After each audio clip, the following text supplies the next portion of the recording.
नमस्कार दोस्तों, मैं प्रिंस भारद्वाज आप सभी का एक बार फिर से स्वागत करता हूं सिग्मा गुरुकुल के यूट्यूब प्लेटफॉर्म पर। और जैसा कि आप सभी को अभी तक पता चल गया ही होगा कि जो केवीएस और एनवीएस के जो एग्ज़ाम्स हैं वो अब आपके अगले हफ्ते में होने जा रहे हैं, यानी कि 10 जनवरी और 11 जनवरी को हमारे एग्ज़ाम का जो शेड्यूल है वो आ चुका है। और आपने पढ़ाई भी मेरे ख्याल से कर ली ही होगी, क्योंकि इतना टाइम आपको दिया गया था। बहुत सारे बच्चों की ये शिकायत थी कि सर जो केवीएस के फॉर्म भरने की जो लास्ट डेट आई और उसके बाद हमें प्रिपरेशन करने के लिए बिल्कुल भी टाइम नहीं मिला। तो ये सभी आप लोगों के लिए एक लेसन है, ताकि आप लोग आने वाले जितने भी एग्ज़ाम्स होने वाले हैं आपके 2026 में, उसकी प्रिपरेशन आप अभी से स्टार्ट करो, ठीक है। और उसके लिए मैं आपको सबसे पहले एक बात बताने जा रहा हूँ कि हमने अपने ऑफलाइन ब्रांच में, यानी कि हमारा जो नजफगढ़ में न्यू दिल्ली के हमारा जो इंस्टीट्यूट है, उसमें हमने एक ऑफलाइन क्लासेस हमारी 12 जनवरी से हमने स्टार्ट कर दी है, जो दो टाइमिंग्स में आपको अवेलेबल हो जाएगी, एक मॉर्निंग शिफ्ट और एक इवनिंग शिफ्ट।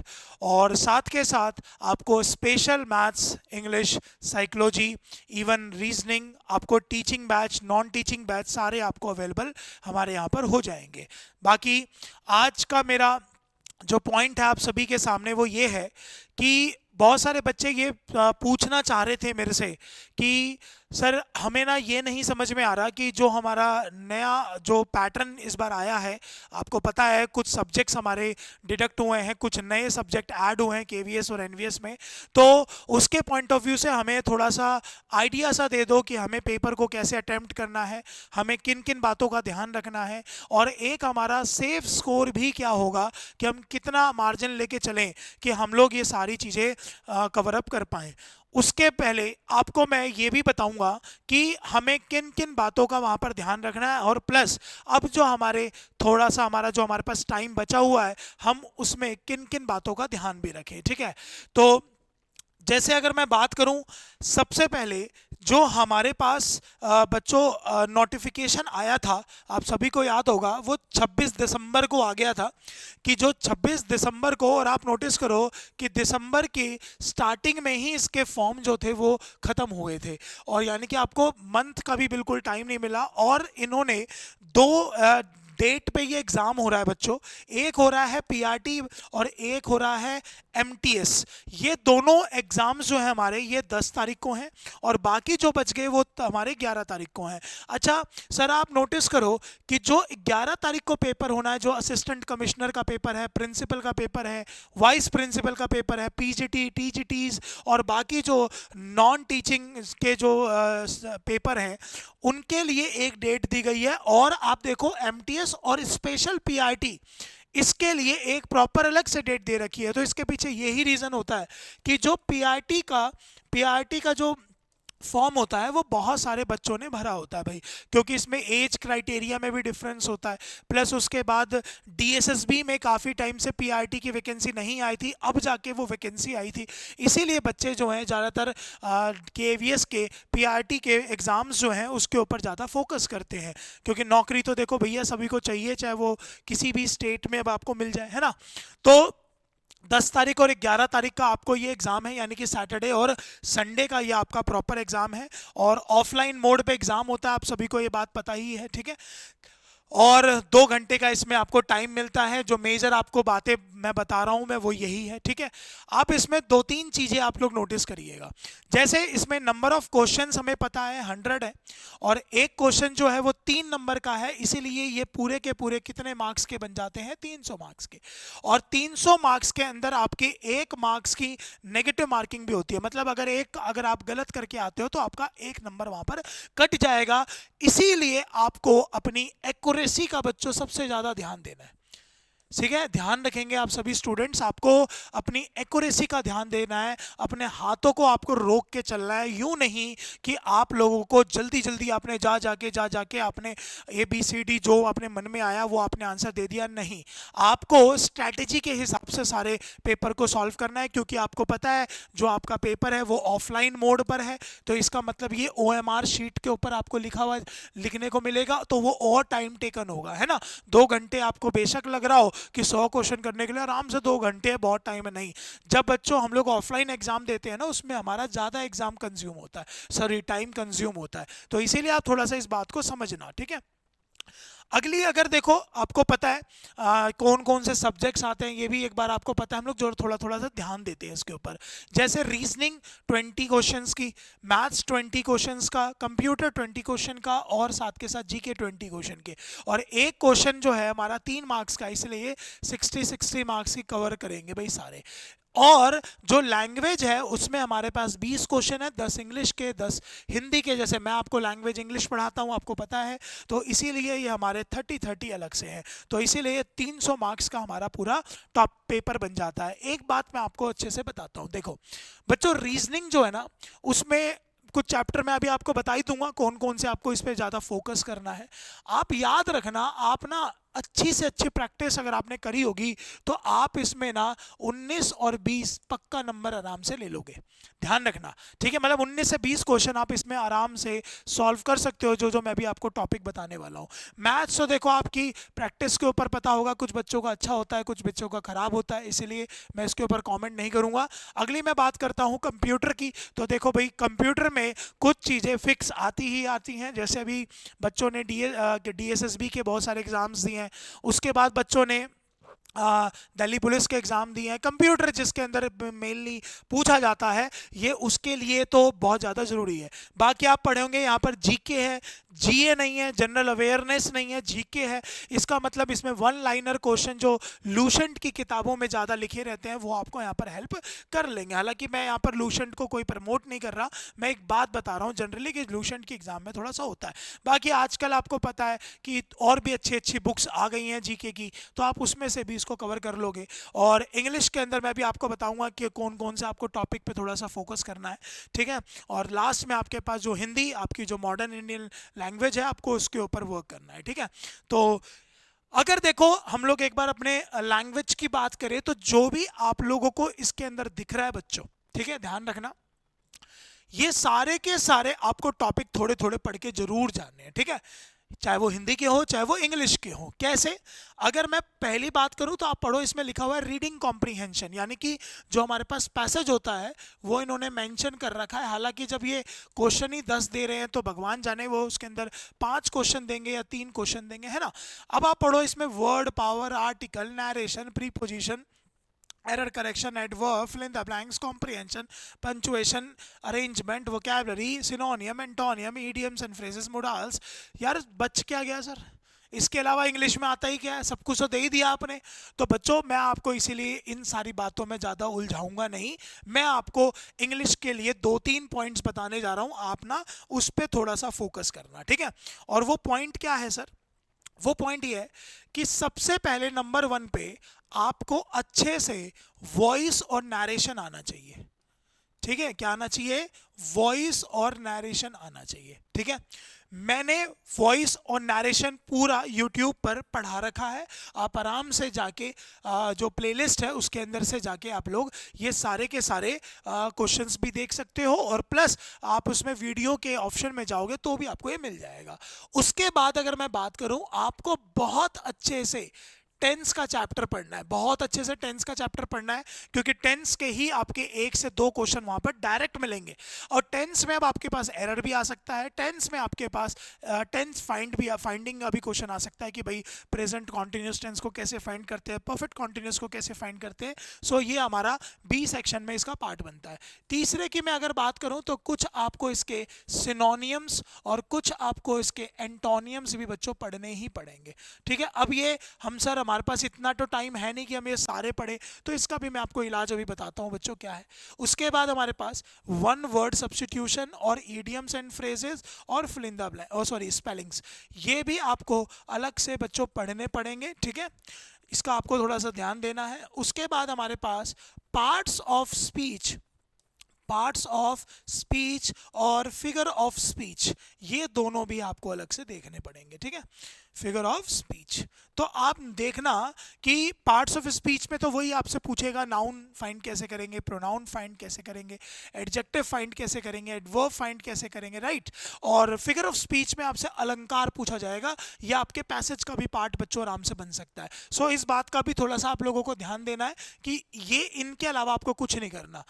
इसके लिए आपको मैं एक बहुत इजी सी बात बता रहा हूँ बच्चों, बहुत एक सिंपल सी बात बता रहा हूँ कि अगर आपको मान के चलो इसको एक बार में गो थ्रू करना है, आपको ज़्यादा दिमाग नहीं लगाना, तो मैंने ना एक लाइव, अभी मैं आपको ओपन करके दिखा दूंगा, मैंने लाइव यूट्यूब के ऊपर अभी थोड़े दिन पहले ही, मतलब 1 महीने पहले आई थिंक सो, एक मैराथन क्लास ली थी जो हमारी 7.5 घंटे के कम से कम आवर्स की थी। मतलब मैंने पूरे 7.5 घंटे में पूरी इंग्लिश इसके अंदर कंप्लीट कराई थी। अगर आप अपने एग्ज़ाम में जाने से जस्ट पहले ये पूरे के पूरे 7.5 घंटे अच्छे से देख जाओगे ईमानदारी से, डेली भी अगर आप 2-2 ढाई घंटा देखोगे 2-3 दिन में कंप्लीट हो जाएगी, है ना। तो इसको कंप्लीट कर लो आप, इसके फालतू इंग्लिश भी मत पढ़ के जाओ अपने केवीएस के एग्जाम के लिए, डीएसएसबी के लिए, एसएससी के और एग्जाम्स के लिए आपको पढ़ना पड़ेगा। लेकिन अगर आप लोग अपने 10 तारीख और 11 तारीख का जो हमारा केवीएस और एनवीएस का एग्जाम होने वाला है, उसके लिए अगर आपने ये मेरी 7.5 घंटे वाली एक वीडियो देख ली तो आपके उसके अंदर बहुत अच्छे नंबर बन जाएंगे। और इस वीडियो का जो लिंक होगा मैं डिस्क्रिप्शन बॉक्स में भी डलवा दूंगा, ठीक है। चलो तो आगे बढ़ते हैं एक बार। और हिंदी में आपको पता ही है वही संज्ञा स्वर नाम, जैसे इंग्लिश लैंग्वेज के अंदर आपके पास सारी चीज़ें पूछी जाती है, वैसे ही हिंदी में पूछे जाए, उपसर्ग मुहावरे, है ना, पहचान करो ये क्या है, अनेक अनेक शब्दों के एक शब्द, पर्यायवाची शब्द, विलोम शब्द, उपसर्ग, प्रत्यय, वचन, क्रिया, विशेषण, स्वरनाम, ये सारे आपको सेम वैसे ही पढ़ने, है ना, तत्सम तत्भव जो मैंने जनरली देखे भी हैं, ठीक है।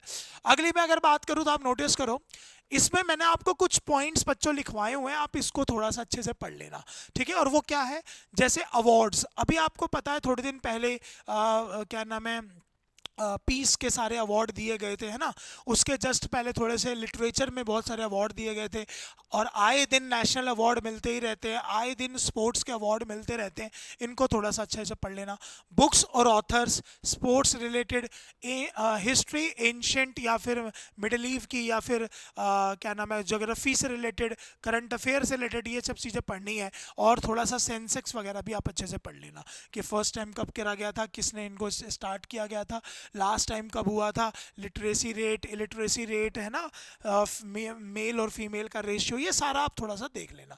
चलिए अगली मैं बात करूं तो रीजनिंग एबिलिटी, रीजनिंग में आपके पास क्या क्या किस किस टाइप के होंगे, तो देखो इन चैप्टर्स को आप थोड़ा सा अच्छे से देख कर जाना बच्चों, जैसे मिरर इमेज के, डायरेक्शंस के, पजल के, सिटिंग अरेंजमेंट के, सिलॉग्स के, ठीक है, उसके coding, decoding, blood relation, ranking, अल्फ, और जो हमारे सीरीज होती है लॉजिकल नंबर वाली और अल्फ़ाबेट वाली दोनों, है ना। तो ये थोड़ा सा आप लोग इसको भी अच्छे से देख लेना। अगली अगर मैं बात करूं तो उसके बाद है हमारे पास कंप्यूटर। कंप्यूटर में ये जितने भी वर्ड आप देख रहे हो आपको इसको टच करके जरूर जाना है भाई, क्योंकि 20-20 नंबर के हैं ना। और हिंदी और इंग्लिश तो आप, सॉरी, हिंदी और इंग्लिश में आपके पास 10-10 क्वेश्चन है, इसके अंदर 20 क्वेश्चन है, तो इसको बिल्कुल भी आपको हल्के में नहीं लेना। तो ये जितने भी आप लोग टर्मोलॉजी है, शॉर्टकट्स है, वेब टेक्नोलॉजी है, ब्राउजर्स है, सिस्टम है, कंसेप्ट है, सोशल मार्केटिंग है, memory, storage, devices, computer software, hardware, history, evaluation, ये सारा आपको भाई पढ़ के जाना पड़ेगा, ठीक है। तो थोड़ा सा आप लोग इस चीज़ का बच्चों सभी बच्चे ध्यान देंगे, ठीक है। चलो अब मैं अगर मैं बात करूं कि जब आप वहां जाओगे और आपको पता है कि आपके पास ऑफलाइन जो एग्ज़ाम होने वाला है, ठीक है, जो कि हमें पता है हमारा 2 घंटे का होगा, और इस 2 घंटे में हमारे पास 100 क्वेश्चन होंगे। आपके दिमाग में ना बच्चों ये कितने मार्क्स के हैं, आप ये बात आराम से निकाल देना, ठीक है। आपको बस इस बात का ध्यान रखना है कि आपको 100 क्वेश्चंस करने हैं, और वो भी आपको 120 मिनट में, ठीक है। 120 मिनट में आपको यहाँ पर 100 क्वेश्चन करने हैं, इसका आपको इसमें ध्यान देना है। दूसरी बात आपको इसमें क्या ध्यान देनी है सर, कि आपके पास पूरी शीट आ जाएगी, ठीक है। तो आप नोटिस करो जब भी आपको ओएमआर शीट मिलेगी, ठीक है, ओएमआर शीट मिलेगी, तो आपको इसके साथ के साथ इसको भरना भी पड़ेगा भैया, ए में, बी में, सी में, डी में, है ना, ऐसे 1 2 3 4 जो ये भरे जाते हैं, ऐसे होता है, यहाँ पर 1 होगा, इसमें ए होगा, बी होगा, सी होगा, डी होगा और ये बॉक्स में होंगे, है ना। तो आपको ना ये भी ध्यान रखना है कि पता चले आपने जल्दबाजी में कुछ ऐसे डी को भरा कि ये पूरा नहीं है, आधा ही है, ठीक है। तो याद रखना बच्चों, इसको आपको काउंट नहीं करा जाता, ठीक है। तो ये हमारा इनवैलिड कहलाता है, इसीलिए आप थोड़ा सा टाइम लेके इसको पूरा करना, ठीक है ना भाई। अब ये आपको साथ के साथ करो, मतलब मेरी अगर बात मानो तो मैं आपको जो सजेशन ये देता हूँ कि जब आपका एक सेट पूरा हो जाए, फॉर एग्जाम्पल आप गए और आपने जाते सबसे पहले इंग्लिश का सेक्शन कर लिया, क्योंकि आपको पता है इंग्लिश में अगर 10 क्वेश्चन है तो वो ज़्यादा टाइम, 10 क्वेश्चन हमारे पास है तो ज़्यादा टाइम नहीं लगाएंगे, या हिंदी में आपके पास 10 क्वेश्चन है तो वो ज़्यादा टाइम नहीं लगाएंगे। तो लैंग्वेज आपने पहले ही पढ़ के इसको कंप्लीट कर दिया है ना। तो अब आपको क्या करना है, जब आपने 20 क्वेश्चन सॉल्व कर लिए तो आपकी ड्यूटी है आप OMR शीट को पहले इस 20 के बाद इसको फिल कर लो, उसके बाद आप नया अपना टॉपिक स्टार्ट करो। दूसरी चीज़, सर कौन सा जो सब्जेक्ट है उसको हम टच करें या कौन सा सब्जेक्ट है जो उसको टच ना करें पहले। तो यार मेरा मतलब मेरी जो थ्योरी है वो ये है बच्चों कि आप लोग ना इस बात का ध्यान रखा करो कि कौन सा आपको सब्जेक्ट सबसे अच्छा आता है, चाहे वो मैथ्स हो, चाहे वो इंग्लिश हो, चाहे वो रीजनिंग हो, चाहे वो कोई सा भी हो, ठीक है। मेरा ये मानना है उससे आपका क्या होता है, कॉन्फिडेंस बढ़ता है। मैं किसी एग्जाम में जाता हूँ तो सबसे पहले इंग्लिश ही तो दूंगा, क्योंकि मुझे पता है मैं इंग्लिश में सबसे ज़्यादा क्वेश्चन कर पाऊंगा। तो उससे थोड़ा आदमी का ना कॉन्फिडेंस भी बूस्ट होता है। पता चले आपने जाते ही जीके के क्वेश्चन उठा लिए और आपको जीके में कुछ भी चीज़ ऐसा लग रहा है यार कल ही तो पढ़ा था, इसका क्या आंसर था, ये था कि ये था, अब आपको पता ही नहीं है कि असूटेबल बॉय जो है वो किसने लिखी है। अब वहाँ पर आपको कोई समझ ही नहीं आ रहा, असूटेबल बॉय यार कुछ तो सुना था उसके बारे में लेकिन उसका राइटर का नाम याद नहीं आ रहा, ऑथर का नाम याद नहीं आ रहा। इसीलिए आप लोग जिसमें बिल्कुल पक्के रहोगे, श्योर रहोगे, जिसमें आपको एश्योरेंस है कि ये मेरा सही है, आप उसके ऊपर ज़्यादा पहले जाओ, ठीक है। दूसरी बात, आप सभी को पता है बच्चों रीजनिंग और मैथ्स टाइम टेकन होता है ये सब्जेक्ट, इसमें कोई दो राय नहीं है। तो आप लोग ना कोशिश बिल्कुल ये करना कि इसके लिए हमें टाइम को सेव करा जाए, इसके लिए हमें टाइम को क्या करा जाए भाई, सेव करा जाए। क्योंकि अगर ये हमारा सेव हो गया टाइम तो जैसे हमने कंप्यूटर को सॉल्व करा तो हमें उसके अंदर थोड़ी ना उतना टाइम लगाना है जितना हमें बाकी सब्जेक्ट में लगाना है। तो कहने का मतलब ये है कि आपको अपना वो जो टाइम है वो रीजनिंग के लिए और मैथ्स के लिए बच्चों बचाना है। तो अगर आपको बचाना है तो मेरा ये मानना है फिर आपको ये 2 सब्जेक्ट्स बाद में करने चाहिए, आपको कंप्यूटर, हिंदी, उसके बाद इंग्लिश और साथ के साथ आपके पास जो तीसरा सब्जेक्ट आपका बच गया कंप्यूटर जीके, है ना। ये आपको सबसे पहले, क्योंकि ये इसमें क्या है बच्चों, आपको आता है तो लगा पाओगे, नहीं आता है तो नहीं लगा पाओगे, क्योंकि 2 के अलावा तीसरा ऑप्शन इसके अंदर कुछ भी नहीं होगा आपके पास, समझ गए ना। तो इस बात का भी आपको थोड़ा सा ध्यान रखना पड़ेगा। चलिए, अगर मैं आपको सेफ स्कोर की मैं बात करूं, चाहे वो सभी के लिए हो, टीचिंग फील्ड के लिए हो, नॉन टीचिंग फील्ड के लिए हो, मैं सबके लिए बात करूं। दूसरी बात, मैं 10 तारीख का जो पेपर होगा ना बच्चों, जो सबसे पहला शिफ्ट होगा उसका मैं एनालाइज भी आपको जरूर कराऊंगा, ताकि 11 तारीख वाले बच्चों को उसका बेनिफिट जरूर मिले। और प्लस जिनका 10 तारीख को थर्ड शिफ्ट में एग्जाम है या सेकंड शिफ्ट में जो एग्जाम है वो वीडियो को देख के जरूर जाए। उससे होगा क्या बच्चों, हमें थोड़ा सा आइडिया हो जाएगा, समझ गए। क्योंकि ऑफलाइन जो एग्जाम होता है ना वो बन के बिल्कुल रेडी होता है, आप उसको एट अ मोमेंट चेंज नहीं कर सकते हो। हालांकि जो पेपर बनाता है वो खुद ही इतना इंटेलिजेंट आदमी होता है कि उसको पता होती है कि ये जो सारे मास्टर हैं ये और शाणे हैं भाई, पता चले इन्होंने उस बात को पकड़ के सारी बातें बता दी। तो यार हमारा तो काम आपको जॉब दिलवाना है ना, इसीलिए मैं आपको ये बात बता रहा हूँ कि आप वो वीडियो फिर जरूर देख के जाना अगर आपका 11 तारीख का एग्जाम होगा, ठीक है। चलो, तो मैं अगर एक सेफ स्कोर कार्ड की मैं बात करूं कि कितना हो सकता है, तो आपको पता है कि टोटल जो हमारे पास 300 नंबर का जो एग्जाम है, ठीक है। अगर मैं नंबर के पॉइंट ऑफ व्यू से इस बार बता रहा हूं, क्वेश्चंस के पॉइंट ऑफ व्यू से नहीं बता रहा, तो आप बच्चों ध्यान रखना, आपका एक अच्छा स्कोर जो मेरा मानना है वो 190 से लेकर 220 के आसपास होना चाहिए आराम से। हालांकि ये क्वालिफाइंग है, ठीक है, हालांकि ये क्वालिफाइंग है तो इसके नंबर तो जुड़ेंगे नहीं, लेकिन एक मेरिट लिस्ट तो आपके पास बच्चों लगेगी ही।